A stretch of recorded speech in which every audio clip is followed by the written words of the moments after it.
Hello dear students. ராஷ்டிரபாஷா ஸ்டூடெண்ட்ஸுக்கு first பேப்பர்ல 10th மார்க்குக்கான important S A இந்த ஆகஸ்ட் 2026க்கு வர வேண்டிய இம்பார்ட்டன்ட் எஸ்ஏ ஒன்னு பார்க்கலாமா? உங்க ராஷ்டிரபாஷா புக்ல பேஜ் நம்பர் 103ல இருக்கு பாருங்க. ரீட் की हड्डी एकांकी का सारांश लिखिए. இந்த ஹடின்னு வருது இல்லீங்களா, இந்த கீழே வந்து இந்த இங்க வந்து ரீடு கீழே வந்து டி கீழே ஒரு புள்ளி இருக்கு, இங்க ட கீழே ஒரு சின்ன ஹல், அதுக்கு பேரு ஹல்னு சொல்லுவோம் இல்லையா, அது இருக்கு. இது ரெண்டுமே நம்ம எப்படி படிக்கணும்னா லைட்டா படிக்கணும். ட அப்படின்னு உச்சரிக்காம ட ரீடு, அதே மாதிரி ஹட்டி அப்படின்னு சொல்லாம ஹடி அப்படின்னு சொல்லணும். அது லைட்டா உச்சரிக்கணும், அவ்வளவுதான், வேற ஒண்ணு இல்ல. அது வந்து அதுக்கு பேர் வந்து ஹல். அது எந்த மாத்திராவும் கிடையாது, ஊக்கி மாத்திரா அந்த மாதிரிலாம் எழுதக்கூடாது. ஒரு சின்ன கோடு டச் பண்ணாம எட்ட போட்டிருக்காங்க பாருங்க. நம்ம மாத்திரானா டச் பண்ணி போடுவோம், சின்ன கோடு, அதனால அது வந்து ஹல். அது வந்து லைட்டா படிக்கணும். ரீடு की हड्डी ஏகாங்கி का सारांश लिखिए.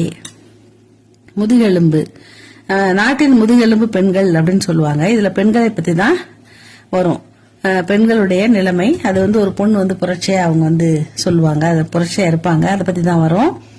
ரீடு की हड्डी ஏகாங்கி का लेखक ஜெகதீஷ் சந்திர மாத்தூர் ஜி है. இந்த ஆத்தர் வந்து ஏகாங்கினா நாடகம், இந்த ரீடு की हड्डी நாடகத்துடைய லேக்கக் எழுத்தாளர் ஜெகதீஷ் சந்திர மாத்தூர். ச இந்திர த போட்டு ர போட்டு பாருங்க, சந்திர அப்படின்னு படிங்க. மாத்தூர் ஜி है, ஜெகதீஷ் சந்திர மாத்தூர் ஜி அப்படின்னு படிக்கணும். यह एकांकी शादी ब्याह तत्व करने से पहले लड़की देखने की प्रथा पर आधारित है.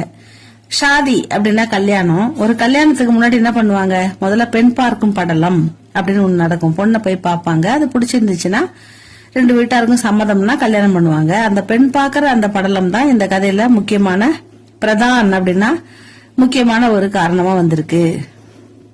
அந்த பெண் பார்க்கிற அந்த ஒரு சீன் தான் இந்த கதையுடைய ஆதாரம். அந்த பெண் பார்க்கும் படலத்தை ஆதாரித்து தான் இந்த கதை வருதுன்னு சொல்றாங்க. பிரதாப்பர் ஆதாரித்து, அதாவது லடுக்கி தேக்னேக்கி, லடுக்கினா பெண் பார்க்கும் படலம். மணமகனுக்கு மணமகளை பார்க்க வர மருமகள் பார்க்கும்போது வந்து பொண்ணு பிடிச்சிருந்தா கல்யாணம் பண்ணுவாங்க இல்லையா, அதுதான்.